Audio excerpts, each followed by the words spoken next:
Ni miaka 30 ya uinjilishaji, upendo na faraja tangu Radio Maria Tanzania ilipoanzishwa hapa nchini. Mpendwa mwanafamilia wa Radio Maria Tanzania, nawe msikilizaji wa Radio Maria Tanzania iliyo sauti ya Kikristo nyumbani mwako, na msikilizaji wa Radio Mbiu sauti ya faraja kutoka Bunina mkoani Kagera. Ni furaha na shangwe kubwa tunapoadhimisha miaka hii 30 ya uinjilishaji, upendo na faraja. Nikukaribisha sasa uweze kuungana nami katika mahojiano haya mafupi, ambapo kwa siku ya leo tupo na mkurugenzi wa matangazo Radio Maria Tanzania. Naye si mwingine ni Padre Dominic Mavura. Awali yote msikilizaji, nikukaribishe tufungue kwa sala. Kwa jina la Baba na la Mwana na la Roho Mtakatifu. Amina. Mungu Baba uliyetuumba, tunazidi kuomba utubariki. Mungu Mwana uliye katikati yetu, endelea kutujalia uponyaji. Ewe Mungu Roho Mtakatifu, tembea ndani mwetu, utupatie masikio ya kusikia, macho ya kuona na mikono imara ya kuweza kufanya kazi ya umisionari vyema ulimwenguni kote.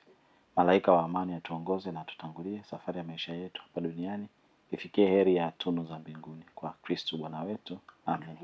Bikira Maria mama wa shauri jema, utuombee. Bikira Maria malkia wa Radio Maria, utuombee. Kwa jina la Baba na la Mwana na la Roho Mtakatifu. Amen. Msikilizaji mpendwa wa Radio Maria Tanzania, tayari tumekwisha kufungua mahojiano haya kwa sala. Nikukaribisha sasa tuweze kusafiri kwa pamoja tangu mwanzo mpaka tamati. Mimi ni Joyce Jonatus Mikwachu. Karibu. Padre, tumsifu Yesu Kristo. Amina. Joyce, hongera kwa maadhimisho ya miaka 30 ya utume wa Radio Maria Tanzania. Asante, hongera pia. Tumshukuru Mungu. Historia itakukumbuka wewe kuwa miongoni mwa wale ambao wanaadhimisha miaka 30. Ama miaka 30 Radio Maria inapofika, wewe uko miongoni mwao. Kwa hivyo nakupongeza kwa namna ya pekee kwa fursa na bahati ambayo Mwenyezi Mungu amekupatia. Asante, tumshukuru Mwenyezi Mungu. Nami pia ni imani yangu kwamba miaka 30 hii basi inakuwa ni ya kipekee. Kwa sababu tu wakati huu miaka 30 imefika, wewe ukiwa ni mkurugenzi wa matangazo ya Radio Maria Tanzania. Sifa na utukufu kwake Mwenyezi Mungu.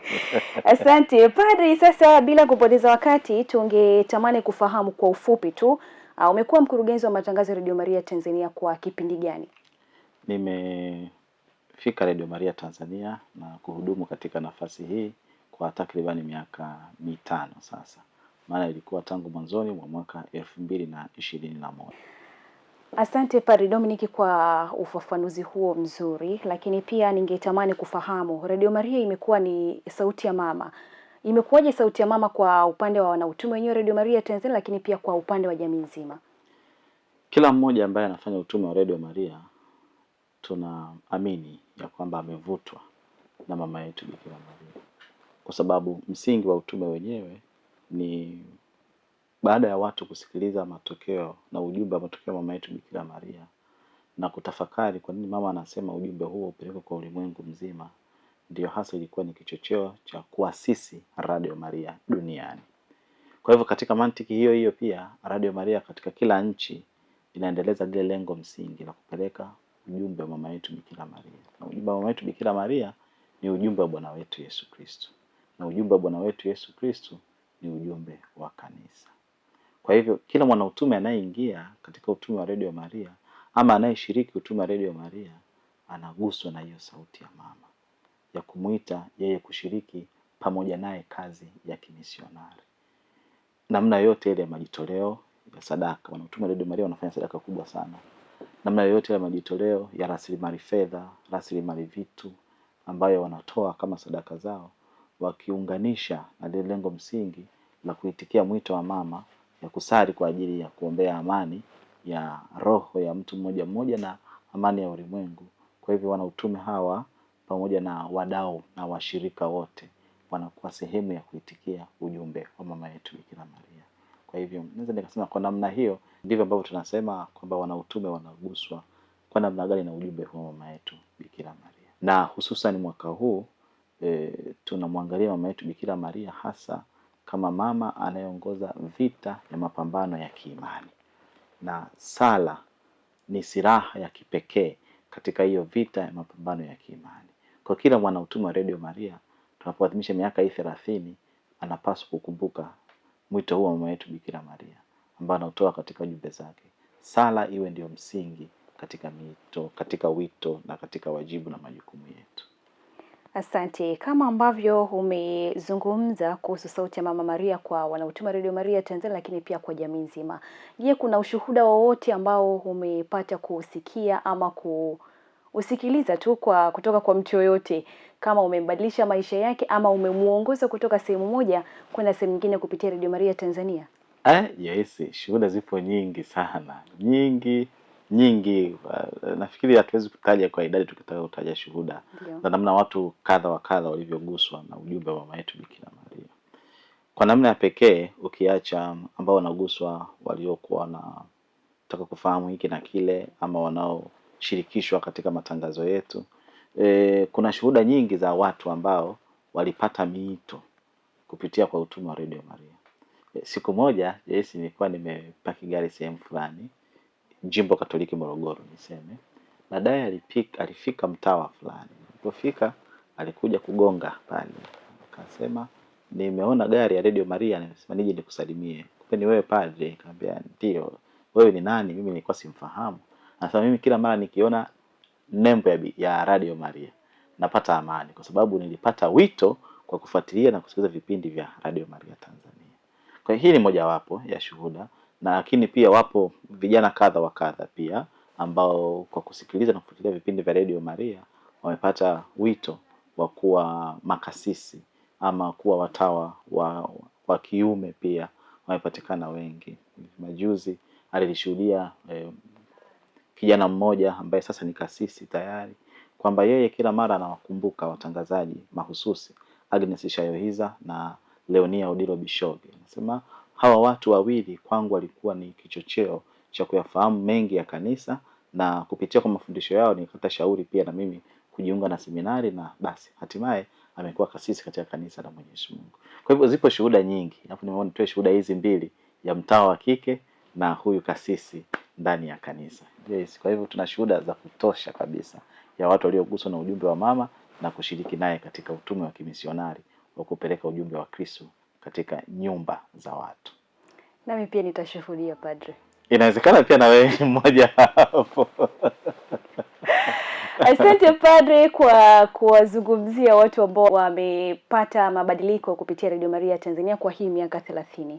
Lakini pia na imani kwamba si hao tu ambao wamewazungumzia hapo, wapo wengi, wengine ni wasikilizaji ambapo pengine wameweza kusikiliza Radio Maria Tanzania zamani huko, tangu ilipoanza kuwa inasikika kituo kimoja na mpaka wakati huu ina vituo 55.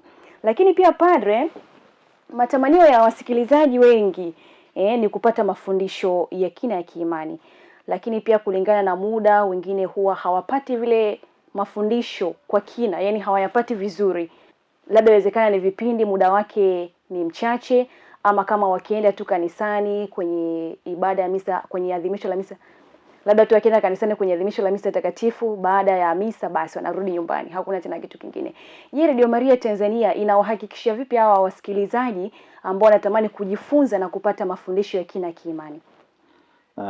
Joyce na mfuatiliaji wetu na msikilizaji wetu, utume wa Radio Maria lengo lake hasa ni kupeleka ujumbe wa Mwenyezi Mungu katika makazi, katika mioyo na katika masikio ya Wakristo. Kwa hivyo tunasema 70% ya matangazo yake basi yanalenga katika makuzi na ukuaji wa maisha ya kiimani. Kwa hivyo sisi Radio Maria Tanzania sasa kwa namna pekee, sehemu kubwa pia ya matangazo yetu tumehakikisha kwamba tunaweka vipindi ama namna fulani ya maudhui ambayo yanamtajirisha hasa msikilizaji wetu katika makuzi ya kiimani. Tukianza katika ile silaha tuliyosema, na vipindi vingi vya sala ambavyo kwavyo vinamsaidia huyu mtu kuingia kiimani, hata kama wakati fulani amekosa fursa ya kipekee ya kuwa katika kusanyiko, sio kwa makusudi ila kwa bahati mbaya. Mathalan waliopo safarini, wana changamoto ya afya, wenye wajibu wa kazi za mazingira ambayo hayawaruhusu, pengine wavuvi au watu katika taasisi ama shughuli fulani za ulinzi na usalama. Kwa hivyo hawa wote wanapata nafasi hiyo ya kushirikishwa. Mama Kanisa anasema nini leo, anataka nini leo, na kujumuisha pamoja katika mfumo wa sala ambao kanisa linasali kwa pamoja. Lakini kipekee pia tumejaribu kuchagua ama kutafuta mada mbalimbali na wawezeshaji wabobezi katika masuala ya maisha ya kiroho na teolojia, ambao wanafanya vipindi kila siku ama kila wiki vya kumsaidia mfuatiliaji wetu kunyanyuka pia na kukomaa katika imani yake. Yawezekana ndio umesema kweli, pengine muda ule wa ibada kanisani hautoshi kufanya katekesi ya pekee. Yawezekana pia mfumo wetu wa kimafundisho wakati fulani tukimaliza na mizunguko ya hapa na pale ya kidunia, tunasahau sakramenti ni nini, kuna sakramenti ngapi, sivyo? Lakini basi tukipata nafasi na fursa ya kuisikiliza Radio Maria, tunakumbushwa yale ambayo tunayafahamu, tunaongezewa kuboreshewa yale ambayo tunayafahamu, na pengine tunapata ufahamu pia wa kufahamu vitu, mambo na mafumbo mapya kabisa kwetu, ingawa yapo ndani ya kanisa. Kwa mantiki hii, niendelee kuwashukuru mababa wote ambao wanajitoa, wadau wote ambao wanajitoa katika kuratibu, kupanga, kutimiliza na kufundisha mafundisho kadha wa kadha ya kiimani. Kuratibu, kupanga na kushirikisha sala mbalimbali ndani ya utume wa Radio Maria. Hakika wote kwa pamoja tumekuwa baraka kwa watu wengi. Tumefungua masikio, mioyo na fikara za watu wengi, na hivyo tumechochea katika makuzi ya kiroho na maisha ya kiimani. Tuendelee kuifuatilia Radio Maria kwa miaka mingine tena 30 ijayo, ili tuendelee kupata mafaa makubwa zaidi ya maisha ya kiimani. Asante sana Padre, ni kushukuru kwa kutoa maelezo hayo ya kutosha. Ni mwanangu kwamba msikilizaji pamoja na mwanafamilia wa Radio Maria Tanzania ambayo kwa wakati huu anatufuatilia, basi ameelewa kwa uzuri kabisa na atapangilia vizuri ratiba zake ili kuanza kufuatilia vipindi ambavyo vinaendeshwa na Radio Maria Tanzania. Lakini Padre, mbali na hayo, umekuwa mkurugenzi wa matangazo ya Radio Maria Tanzania kwa miaka 5. Ni changamoto zipi ambazo umekutana nazo kama mkurugenzi, lakini pia kama msimamizi wa maudhui ya kiimani, na umetatuaje hizo changamoto? Karibu. Kila jambo ili liweze kusonga mbele, ili liweze kukomaa, ili litoe faida zaidi, lazima liwe na changamoto. Na katika changamoto kama umesema, kila mara unapozitatua unaboresha zaidi jambo husika. Katika idara ya Radio Maria ya matangazo, basi kuna changamoto pia kadha wa kadha. Changamoto kubwa inajitokeza mara kwa mara ni hali ya miundombinu yetu. Kwanza, kulingana na ukuaji wetu wa sayansi na teknolojia, tunatamani kupeleka matangazo yetu sehemu mbalimbali ama kutangaza kutoka sehemu mbalimbali, sababu tunatamani sehemu kubwa ya matangazo yetu isizalishwe katika studio zetu. Kwa kadiri ya desturi na karama ya Radio Maria, inapaswa kuzalishwa na wadau wetu. Sasa hapa kunakuwa na changamoto za kimtandao. Ndio. Kwa wakati fulani changamoto ya kimtandao inatuia vigumu kufanya kwa ufanisi, kurusha matangazo kutoka maeneo mbalimbali ama kupeleka matangazo kuyafikia maeneo ya mbalimbali. Changamoto nyingine ni changamoto pia ya utayari wa kuwapata watu ambao wanaweza wakaratibu na kuandaa mafundisho mfululizo. Kufanya kipindi cha siku moja inawezekana ukampata mtu ambaye anafanya kipindi cha siku moja. Ndio. Lakini kufanya kipindi kimoja kwa miezi 12 mfululizo ni changamoto kidogo. Kwa hivyo kinahitaji kufanya kazi ya ziada ili kupata watu ambao wapo tayari, na bahati nzuri, siwezi kusema bahati mbaya, bahati nzuri sana, kila wanaofanya vipindi vya Radio Maria Tanzania wanajitolea. Ni wale watu ambao wapo tayari kufanya utume wa kimisionari, utume wa kujitolea. Kwa hiyo kupata watu wenye moyo wa muendelezo kwa mwaka mzima, miaka 2, miaka 3, ni jambo ambalo naweza tukasema ni changamoto ya kutuchangamsha kidogo, lakini basi tunafanyeje? Tunafaulu kuwatafuta, tunafaulu kuwapata, na tunaendelea kutiana moyo na kufanya huu uinjilishaji. Sisi wana utume wa Radio Maria tulijiwekea azma yetu ya kufikia mwaka 2025, na baadaye basi imeongezeka mpaka 2026, kupanua na kuongeza wigo wa matangazo yetu ili kuwafikia watu wengi katika maeneo hayo mbalimbali wenye kiu na uhitaji wa kupokea matangazo yetu. Lakini pia tulijiwekea azma ya 2023-2025 kuboresha miundombinu yetu, kuboresha miundombinu ya studio, kuboresha miundombinu ya kiteknolojia, kuboresha miundombinu ya mitandao ya kijamii, ili walau tuweze kupiga hatua fulani ili kuwafikia walaji wengi pia wa matangazo yetu ya redio. Lakini sasa tukasema ulimwengu unakwenda kidigitali, lazima pia tufanye jitihada ya kipekee kuwafikia wadau wetu katika mitandao pia ya kijamii. Kwa hivyo tulifanya jitihada hizo kwa pamoja kama timu ya wanaotuma Radio Maria katika kujiimarisha, kwanza kuongeza wigo wa masafa yetu ya redioni, lakini pili kuboresha maudhui yetu ya mitandaoni ili walau tuweze kukidhi ile kiu ya watu ambao wanahitaji hasa kuinjilishwa kupitia kwa utume wa Radio Maria. Zipo changamoto nyingine nyingi sana ambazo tunakabiliana nazo za kawaida za kiutendaji, lakini pengine hizi mbili ambazo nimezisema zinapaswa kuwakilisha zile nyingine. Yes. Asante sana Padre, kama ambavyo umezungumza, matarajio na matamanio ilikuwa ni kufikia vituo vingi zaidi, na hili limefanikiwa. Kwa wakati huu ni imani yangu kwamba watu wengi wanatusikiliza kupitia masafa, lakini pia wengi wanatufuatilia kupitia mitandao yetu ya kijamii. Na wanatufuatilia sasa hivi wanaona ramani yetu hii jinsi ilivyokuwa na masafa haya. Ndio, na matarajio pia bado yapo. Sasa ni una ujumbe gani pia kwa wasikilizaji pamoja na wafuatiliaji ambao wanatufuatilia wakati huu kwa hii miaka 30 ya Radio Maria Tanzania? Miaka 30 ya utume Radio Maria Tanzania ni miaka yenye historia nzuri. Historia nzuri ni lazima iwe na maumivu. Ndio. Historia nzuri lazima iwe na furaha. Historia nzuri lazima iwe na kupanda na kushuka. Ndio inakuwa namna bora ya kusimulia. Huwa ninaongea na watu kadha wa kadha, nasema kwenye mapambano kunakuwa na watu wawili. Ndio. Mmoja ni mtu aliyepoteza pambano. Wa pili ni shujaa. Aliyepoteza pambano huwa hawezi kulisimulia ama kuyasimulia mapambano. Pengine anakuwa ameshakufa tayari, sivyo? Lakini shujaa hata kama amepufuka jicho, hata kama amekatika mkono, hata kama ana jeraha fulani, lakini ana nafasi ya kusimulia.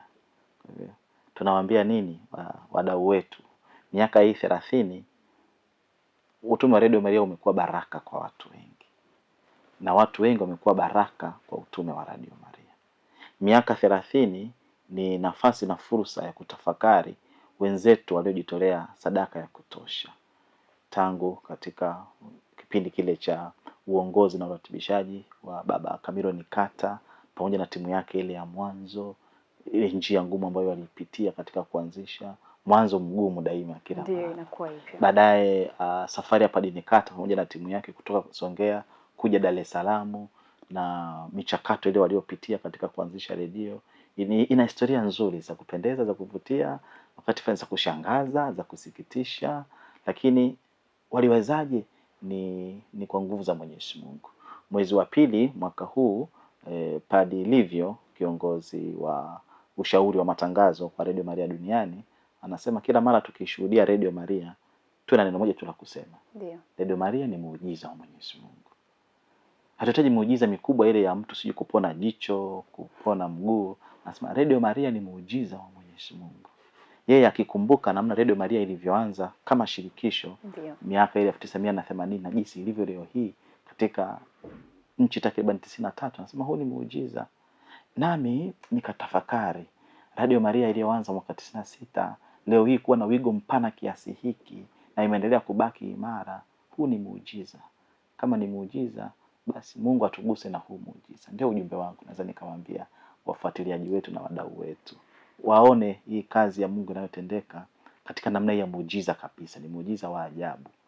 Uwekezaji wetu, uwezo wetu wa kiuchumi, hali yetu ya utendaji na uratibishaji katika udhaifu na unyonge wetu kwa hatua ambayo tumeipiga kwa miaka 30 ni muujiza. Miaka 30 tushangilie muujiza wa Mwenyezi Mungu. Ndio naweza nikasema hivyo kwa wanautume Radio Maria. Asante sana Padre kwa ujumbe mzuri kwa msikilizaji wa Radio Maria Tanzania pamoja na mfuatiliaji wa mitandao yetu ya kijamii. Miaka 30 ya Radio Maria Tanzania inaongozwa na kauli mbiu ya uinjilishaji, upendo na faraja. Kiimani ina maana gani kwa faida ya msikilizaji pamoja na mtazamaji wa mitandao yetu? Karibu. Kwa hivyo kama ambavyo nimesema, Radio Maria kazi yake ya kwanza ni uinjilishaji. Kwa nini tunafanya uinjilishaji?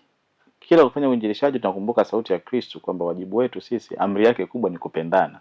Kwa hivyo Radio Maria imekuwa chachu ya kuboresha, ya kuhimiza na kuhanikiza nguvu ya kupokeana, kuvumiliana na kupendana. katika kupokeana, kupendana na kuvumiliana kunatokea faraja katikati ya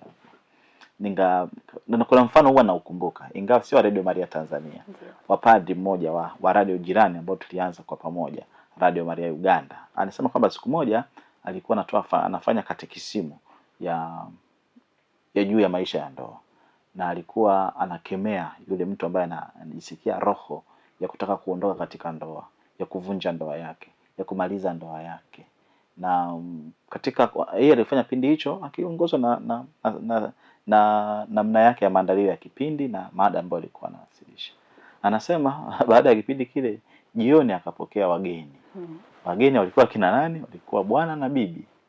Wamekuja kufanya nini? Wamekuja kushukuru. Wanashukuru nini? Walishukuru Radio Maria ilivyoponya ndoa yao. Maana wakati yule dada anataka kuondoka vile, yale maneno yalikuwa kama vile anamchoma yeye moyo. Kwamba wewe mama unachukua begi lako sasa unataka kuondoka, acha hicho kitendo. Sasa padi kama vile alikuwa ananiona ninataka kuondoka. Kwa hivyo nikaguswa kweli na nikaacha, nikagairi, nikakata shauri ya kutokuvunja ndoa yangu. Kwa hiyo tunashukuru Radio Maria imetusaidia. Mifano hiyo pia ipo hapa Tanzania. Wengi walibadilika katika mienendo yao na miongozo yao kwa sababu ya Radio Maria. Ndio katika mantiki hiyo Radio Maria imeinjilisha. Katika mantiki hiyo Radio Maria imekuwa sababu ya kuunganisha, kuboresha na kuimarisha mapendo baina ya wanadamu. Na katika mantiki hiyo Radio Maria imekuwa faraja kwa wengi. Wengi waliokuwa wamevunjika moyo, wamekata tamaa. Wengi ambao pengine hawawezi kufanya hiki ama kile kulingana na hali zao. Basi rafiki yao, msindikizaji wao, mshirika wao katika maisha amekuwa mawimbi ya Radio Maria. Imekuwa maudhui ya Radio Maria. Ndio asili tunasema miaka hii 30 tunapoitafakari, hakika ni miaka ya uinjilishaji wa kina, upendo kama zawadi ya Mwenyezi Mungu ambayo ametuma sisi tuishirikishe, lakini faraja kama matokeo ama matunda ya wajibu na utume wetu. Basi asante sana Padre, ni kushukuru pia kwa muda na wakati wako kwa kuwa pamoja nami katika mahojiano haya tukizungumzia kuhusu miaka 30 ya Radio Maria Tanzania. Mwenyezi Mungu akubariki na nikutakie utume mwema. Asante. Mwenyezi Mungu awabariki na ninyi pia Joyce pamoja na timu yako yote ambao mnaendelea kutusaidia namna ya kutafakari miaka hii 30 ya utume wa Radio Maria hapa Tanzania, uinjilishaji, upendo na faraja. Kwa hivyo basi sote tuone namna ya kuwajibika kama wadau, kama marafiki, kama wanakanisa, kama watoto wa mama yetu Bikira Maria. Namna gani tunashiriki pamoja na utume wa Radio Maria kuwa katika njia ya uinjilishaji ama huduma ya uinjilishaji ambayo tumetumwa na Kristo. Kuishika amri yake ambayo pia Kristo ametuagiza kuitenda, na tufarijiane sisi wenyewe katika maisha yetu. Tunamshukuru Mwenyezi Mungu kwa yote. Ukiniruhusu naweza nikafunga kwa sala. Karibu. Kwa jina la Baba na la Mwana na la Roho Mtakatifu. Amina. Asante Mwenyezi Mungu kwa neema na baraka zako. Asante kwa zawadi ya siku ya leo. Asante kwa zawadi ya utume wa Radio Maria, hasa katika nchi yetu ya Tanzania. Tunazidi kuukabidhi kwako utume huu, ulinde, utunze, na wewe uwe kiongozi wetu hakika katika huduma yetu hii ya uinjilishaji. Tunawaombea na kuwakabidhi wote ambao wanashirikishwa na wanajitolea katika kueneza utume huu na shughuli na majitoleo ya utume huu. Wajalie neema na baraka za mbinguni. Tunawakabidhi wale wote ambao kila mara wanapata neema na baraka kwa maombezi na sala za utume wa Radio Maria. Wazidi kuimarika katika imani na kukua katika maadili. Tunaomba haya yote kwa Kristo Bwana wetu. Amina. Mwenyezi Mungu atubariki, atukinge na maovu yote na atufikishe kwenye uzima wa milele. Amen. Asante Padre, nikutakia utume mwema. Nakushukuru sana Joyce, nikutakia pia utume mwema na kila jema kwako katika safari ya miaka hii 30 mingine inayoanza. Asante. Tumshukuru Mungu. Amina. Msikilizaji mpendwa Radio Maria Tanzania, sauti ya Kristo nyumbani mwako, na msikilizaji wa Radio Mbiu sauti ya faraja kutoka Bunina mkoani Kagera, nawe mfuatiliaji wa mitandao yetu ya kijamii kupitia Radio Maria Tanzania. Asante kwa kusafiri pamoja nami katika mahojiano hayo, kama ambavyo nilikujuza awali kwamba leo nilikuwa na mgeni Padre Dominic Mavula, misionari wa damu azizi ya Yesu, ambaye pia ni mkurugenzi wa matangazo ya Radio Maria Tanzania. Amezungumza mengi na mengi ni mazuri, lakini pia ametoa na ujumbe kwako wewe msikilizaji pamoja na mfuatiliaji wa mitandao ya kijamii kupitia Radio Maria Tanzania. Jina langu ni Joyce Jina Tusimi Kwacho. miaka 30 ya Radio Maria Tanzania, uinjilishaji, upendo na faraja. Mungu akubariki. Mungu na atubariki sote.